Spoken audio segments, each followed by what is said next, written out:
Meu nome é Nice e sejam bem-vindos a mais um áudio aqui para o canal. E hoje nós teremos o capítulo 3 do livro O Castelo dos Sonhos. Espero que vocês estejam gostando. E também peço que não esqueçam de deixar o seu apoio ao canal. Como eu sempre digo, isso me ajuda muito e faz com que o YouTube indique o canal para mais pessoas, fazendo assim com que esse conhecimento vá mais longe. Certo? Então, dados os recados, vamos para o capítulo 3. Explicações. Os dois, Silas e Maria, entraram no quarto e fecharam a porta.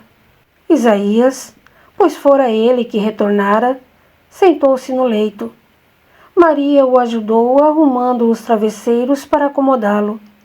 Na expressão sofrida, ele os olhou e falou: Vocês devem estar curiosos para saber de tudo, pois vou contar. A viagem era de expectativa. Demoramos 5 dias. Fomos parando para que as senhoras descansassem. Fomos recebidos na casa do Sr. Manuel com festas. Eles ficaram muito contentes em rever os amigos. Ficamos todos muito bem alojados. Já no dia seguinte, fui com meus filhos à casa de minha filha. Como foi bom abraçá-la e conhecer meus 2 netos, 2 crianças lindas. Dormíamos na casa dela e íamos cedo trabalhar. O Sr. João diminuiu nosso horário de serviço e assim pudemos passear. Meu filho mais velho arrumou uma namorada e estava pensando em ficar morando com a irmã. A cidade é muito bonita, o mar encantador e ao mesmo tempo assustador. É muita água, não se vê fim e é salgado. E foi por ele que tudo começou. Um navio vindo de longe, de um outro país, atracou no porto com marinheiros doentes, com febre alta, vômitos, diarreia e muitas dores. Os médicos os examinaram, mas não adiantou. Eles foram morrendo. O navio foi isolado, mas já era tarde. As pessoas na cidade começaram a ficar enfermas. Isaías fez uma pausa e enxugou lágrimas que lhe molhavam as faces. Maria e Silas permaneceram quietos, olhando-o atentos, e ele continuou a falar. Minha filha e meus netos ficaram doentes, e em 5 dias os 3 morreram. Depois meu genro também ficou doente e faleceu. Em seguida foram meus 2 filhos. Cuidei de todos. Fiquei no lar de minha filha. Foi muito triste. No começo enterravam todos separados. Depois, com muitas mortes, em valas coletivas. Quis morrer também, mas a peste não me quis. A mãe do meu genro foi ajudá-los. Ela não contraiu a doença e ficou morando na casa deles. Como é triste ver todos morrerem, sofrendo, e você ficar somente prestando algum auxílio. Como sofro. Isaías chorou. Silas e Maria também sofriam. Imaginavam a cena dolorosa. Maria conhecia os filhos de Isaías desde que eram pequenos e gostava deles. Silas também os conhecia. Cresceram na fazenda. Ambos, o antigo empregado da fazenda e Silas, estavam sozinhos agora. Os 2 ficaram olhando-o chorar por alguns minutos. Silas, apreensivo, quis que ele falasse dos seus e acabou interrompendo seu choro. E minha família? O que aconteceu com eles? Tudo estava dando certo, respondeu Isaías. A menina Marta conheceu o noivo e os 2 estavam enamorados. O jovem Felipe logo conquistou uma das filhas do Sr. Manuel, deixando os 2 amigos, o Sr. João e o Sr. Manuel, muito felizes com esse namoro. Marcaram o casamento de Marta. Seria no final do mês e na casa do noivo. Felipe ficaria noivo e casaria no ano vindouro. Todos estavam contentes. Os navios traziam muitos objetos bonitos. Sua irmã, Dona Violeta, e a esposa do Sr. Manuel, com mais 2 servas, foram ao cais comprar tecidos para o enxoval de Marta e foram as primeiras a adoecer. Ainda não se sabia qual era a doença. Acharam nos primeiros dias que estavam gripadas. Quando ficaram sabendo que a doença estava fazendo vítimas fatais, já era tarde.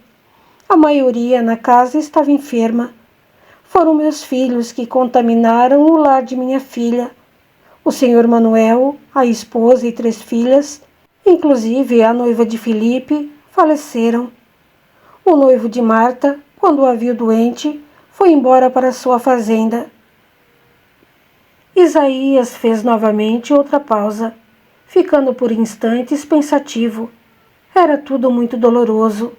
Aquelas recordações lhe provocavam muito padecimento. Vendo que Maria e Silas o olhavam, querendo saber de tudo, voltou a contar. Voltei então, após o sepultamento de meus 2 filhos, para a casa do Sr. Manuel. Lá estava um caos, muitos doentes. O Sr. Manuel e Felipe morrendo, e o Sr. João acudindo a todos. Seu pai foi uma fortaleza, cuidava dos doentes dia e noite, e foi vendo-os falecer. Passei a ajudá-lo, mas ele adoeceu. O senhor ficará bem, falei. Não, respondeu. Estou fraco, há dias que durmo pouco e me alimento mal. São raras as pessoas que saram, e eu, com certeza, não me curarei. Preocupo-me com Silas, que ficará sozinho. Mesmo doente, ele ainda cuidou de Felipe, até que ele morreu. No outro dia, o Sr. Manuel nos confundiu. Achou que eu era o Sr. João. Eu ia desmentir, quando seu pai me impediu. Isaías, você já notou que somos parecidos? Você é mais velho do que eu 10 anos, mas temos a mesma altura, e agora, magros, ficamos muito parecidos. Principalmente com o senhor vestido como está, falei. O senhor João estava com roupas simples, mas confortáveis, e naquele momento estava até um pouco sujo. Você é eu, entendeu? Neguei com a cabeça, e ele me levou ao quarto que lhe fora destinado. Isaías, disse o senhor João. Tive uma ideia quando Manuel nos confundiu. Eu estou doente. Para todos aqui, você é eu e eu sou Isaías. Já estou me sentindo mal e quero me deitar, mas assim que o fizer, não me levantarei mais, com certeza. Penso em Silas. Meu filho ficou na fazenda. Ele terá somente a você e a Maria. Se meu irmão souber que morremos, que eu faleci, irá tomar posse do que é meu e que agora é de Silas. Com certeza o colocará num asilo pela sua deficiência e ficará com tudo. Isso se meu cunhado, o irmão de Violeta, deixar. Os 2 certamente irão disputar a fazenda, meus bens, sem se importar com Silas, que é menor de idade. Não cuidarão dele. Poderão até matá-lo. Por isso, Isaías, faça de conta que sou eu. Vou escrever a Silas explicando tudo. Separarei as joias, algumas roupas que você levará. Pagarei um cocheiro para levá-lo à fazenda. E lá evite falar até que Silas o oriente. Meu filho saberá o que fazer. Ele é inteligente e capaz. Você deverá ficar aqui no meu quarto e eu irei para o seu. Se eu ficar doente, senhor, que farei? Perguntei. Se não ficou até agora, não ficará mais. Por isso se poupe e se alimente bem. Deve partir logo. Amanhã terminarei de preparar tudo e você partirá. E o senhor João foi escrever para você. À noite ele falou para uma das filhas do senhor Manuel que partiria para a fazenda levando uma carruagem. Aconselhou-a a casar logo para que o seu noivo passasse a administrar os pertences do pai dela. O senhor João se esforçou muito para não parecer doente. Contratou o cocheiro, que é um empregado de confiança da casa do senhor Manuel, e pagou-lhe adiantado. Deu-me sua arma, me fez vestir suas roupas, foi para o meu quarto e me deixou no seu. No outro dia, fui ao enterro do senhor Manuel, como João, e voltei logo para casa. Ninguém desconfiou. Acho que, com todos cansados, com tantas preocupações e sofrendo, não prestaram atenção. Estava tudo certo para partir. Fui então ao quarto onde estava o seu pai despedir-me dele. Ele estava muito mal. Me olhou e novamente me pediu: Isaías, confio em você. Conte a Maria e peça a ela para cuidar, junto com você, do meu Silas. Reconheço agora que o amo muito e quero-o na fazenda vivendo livre e cuidando do que é dele por direito. Prometa, Isaías, que você fará isso por mim. Será João de agora em diante? Prometo, afirmei. Mas se o senhor melhorar? Sinto que estou morrendo. Mas se não morrer, irei para a fazenda. Toda a minha família estava morta. Tenho mais uma filha que nem sei se está viva. Mas restou você e aceitei a proposta. À noite fui ver o senhor João. Ele estava morrendo. Levantei de madrugada para partir e uma criada me informou que Isaías havia falecido. E então, como o senhor João, parti. Paramos o mínimo possível e foi isso que aconteceu. Ficaram em silêncio por instantes, cada qual pensando. Estou sofrendo muito, pensou Isaías, mas não morri. E existe Silas, que é inocente, deficiente físico e feio. Se os tios dele souberem, darão um jeito de desaparecer com ele, ou colocam-no num asilo para doentes mentais. Agi certo, prometendo. Vou cuidar dele como prometi ao senhor João, moribundo. Maria estava comovida. Que tristeza! Não verei mais Dona Violeta nem as crianças. Também prometi à minha patroa que cuidaria de Silas enquanto ela estivesse fora. Como não voltará mais, a promessa continua. E eu amo essa criança. Ele parece um adulto, tem a sabedoria de um homem velho e é muito bondoso. Eu juro por Deus que não conto nada, concordou Maria. O segredo deve ser bem guardado. Por enquanto, o senhor João deverá ficar se recuperando no quarto. Acharemos um jeito de enganar a todos. Ninguém virá nos incomodar e maltratar Silas. Vamos fazer a vontade de seu pai, menino Silas? Perguntou Isaías. Silas pensou antes de responder. Meu pai se preocupou comigo. Ele me ama. Eles me amaram. Se ele determinou que assim fosse, que seja. Depois, parece que sonhei com alguém me falando para atender ao pedido de meu pai. Não consigo me recordar do sonho direito, mas sinto que devo fazer a vontade de papai. Faremos sim, e devemos jurar pela Bíblia, respondeu o menino. Pegou a Bíblia que estava em cima de uma cômoda e aproximou-se do leito. Maria o seguiu e os três colocaram a mão direita sobre o livro. Juro por Deus que guardarei segredo, exclamou Silas. Juro. Os dois falaram juntos. Silas colocou a Bíblia no lugar e disse: Vou ler a carta que meu pai me enviou. Tomarei todas as providências. Você, Isaías, não deve sair do quarto, e somente Maria entrará aqui. Você me chamará de filho, e eu o chamarei de pai. Maria o tratará de Senhor. Agora descanse, está muito abatido e magro. E Isaías tornou-se então naquele momento João, e atendendo à sugestão de Silas, tirou os travesseiros e acomodou-se no leito. Estava sonolento, olhou para o menino com carinho e disse: Silas, na bagagem está o que seu pai separou para que eu trouxesse, e nessa caixa que trouxe junto a mim está as missivas. O garoto pegou a caixa.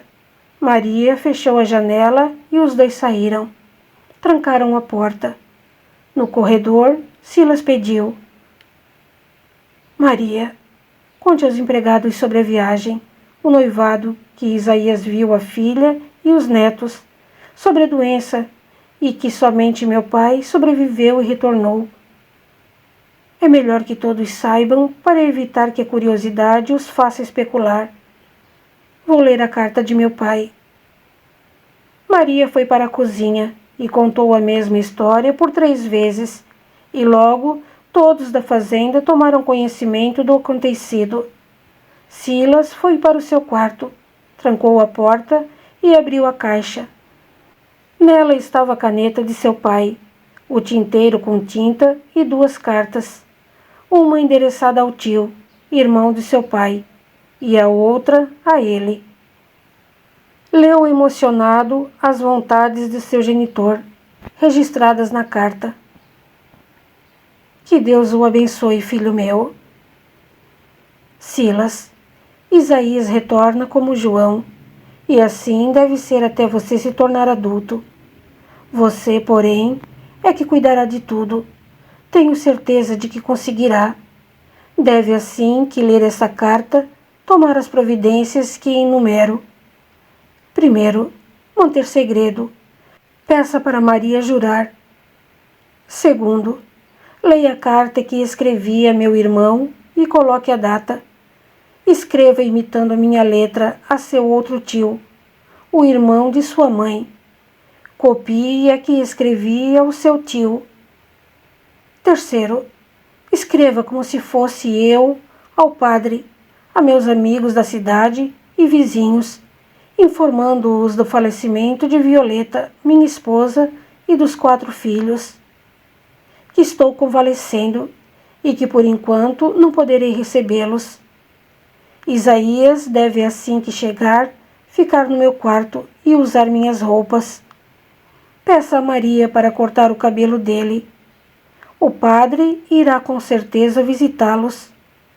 Então ofereço o almoço de costume. Dê a ele a importância de uma soma elevada. E peça que celebre missas aos nossos mortos. E quando o padre chegar, Isaías deve ficar na varanda com o meu roupão e cumprimentá-lo.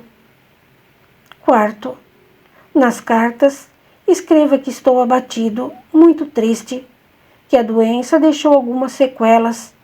A voz está mais rouca. Meus cabelos branquearam e estou muito magro, porém melhor de saúde. Mande os empregados levar as cartas para a cidade e lá enviarão um mensageiro para entregar a do meu irmão. Dê dinheiro ao empregado para isso. Quinto, logo que possível, ensine Isaías a comer na mesa, a usar talheres, a falar e a dar ordens. Mas fique atento. Não o deixe exagerar. É você quem deve mandar. Isaías não sabe ler, e se alguém insistir para ele ler, diga que não está enxergando bem. Sexto, com certeza você terá de resolver muitos problemas. Pense e tente imaginar como eu resolveria. Não se apavore. Use bom senso. Se seus tios o incomodarem, seja astuto e coloque um contra o outro. Se precisar, você achará um envelope escrito Casos de Família. Nele estão escritos fatos importantes que poderá usar contra eles. Não aceite convites deles, nem os convide a visitá-lo. Sétimo. Sinto, filho, por você ter ficado sozinho. Amamos você. Eu o amo. Quero que fique dono de tudo e que seja feliz. Oitavo. Após ler e entender tudo, queime esta carta e verifique se está destruída. Abençoo-o, de seu pai, João. Silas chorou. Depois de a ler muitas vezes, pegou a carta endereçada ao tio e leu-a. Seu pai escreveu friamente ao irmão, contando sem muitos detalhes da viuvez e do falecimento dos filhos, e disse que um deles estava vivo com ele na fazenda. Não escreveu o nome. Pediu para não visitá-lo sem convite, porque não queria no momento ver ninguém. Silas entendeu que o pai escrevera somente a esse irmão porque ele conhecia sua letra e que deveria colocar a data na carta com a mesma caneta, imitando a letra do pai. Pegou a carta que seu pai lhe escrevera, trancou a porta do quarto e dirigiu-se à cozinha. Rasgou-a e colocou-a no fogo e ficou vigiando até que não restasse mais nada. Comeu um lanche e recomendou a Maria: fique atenta. Se papai precisar de alguma coisa, você deverá estar por perto. Vou fazer o que ele me pediu. Maria concordou com o movimento de cabeça. Silas foi para o seu quarto, trancou a porta e pôs-se a escrever. Anoiteceu. Ele acendeu o lampião e continuou escrevendo com muita atenção, imitando a letra do seu genitor. Colocou a data na carta do tio. Escreveu muitas missivas a parentes, amigos e vizinhos. Terminou de madrugada. Como não estava com sono, deitou-se para descansar e ficou orando. Quando amanheceu, levantou-se, mandou chamar 3 empregados e ordenou: José, vá à cidade e entregue estas cartas aos destinatários. E esta aqui para o senhor Martinho, que a enviará pelo mensageiro.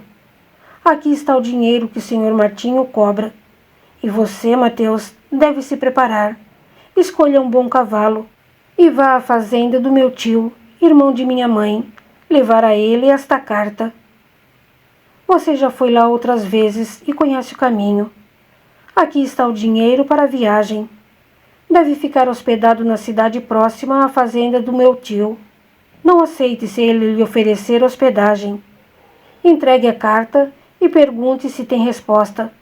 Se não tiver, deve voltar de imediato. Se houver, espere na cidade. E você, Luiz, entregue estas aos nossos vizinhos. Entenderam? Os 3 empregados concordaram com a cabeça e saíram para cumprir as ordens. Silas chamou Maria e foram ao quarto onde estava a bagagem trazida por Isaías. Vamos abri-la e guardar tudo. Peça a Sara para levar a Teresa este embrulho com os pertences de Onofre. Maria, quero lhe pedir para mudar para o quarto de Marta. Mas sou empregada e não fica bem, discordou Maria.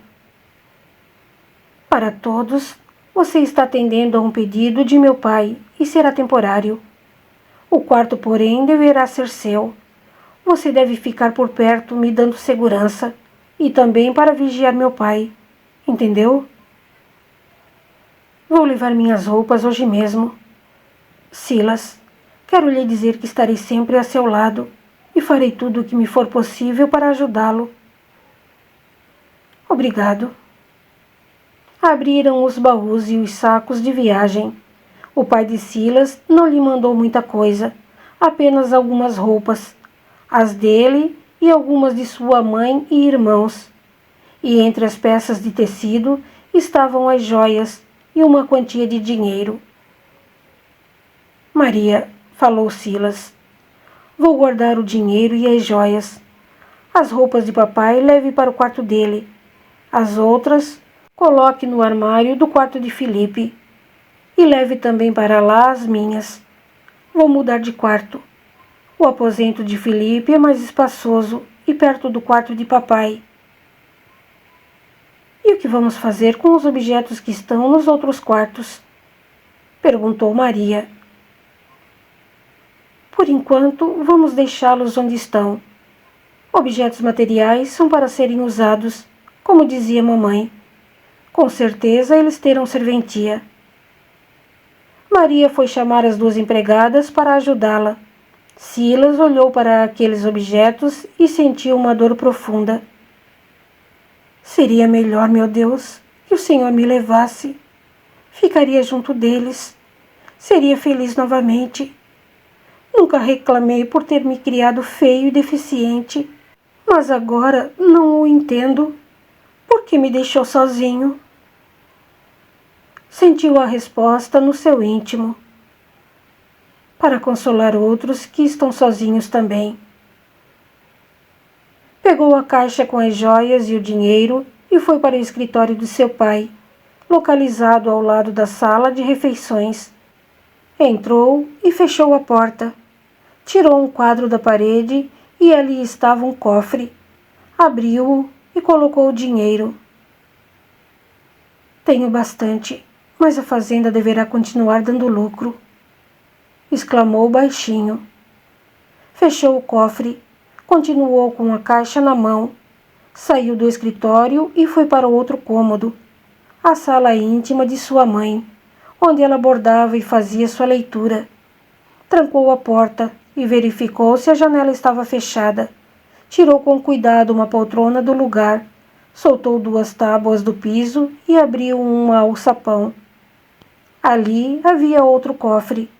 Silas abriu-o e, antes de colocar as joias, olhou para as 5 barras de ouro e viu o envelope citado por seu pai, no qual estava escrito Casos de Família.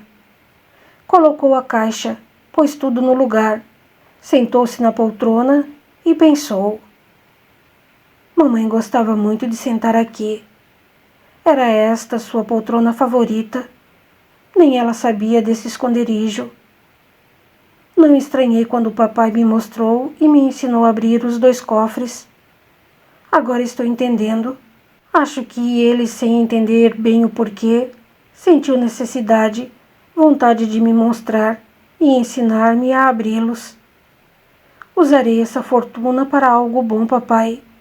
Não esbanjarei o que o Senhor, com muito trabalho, guardou pensando nos filhos. Levantou-se e foi almoçar. Continua no capítulo 4. Até lá!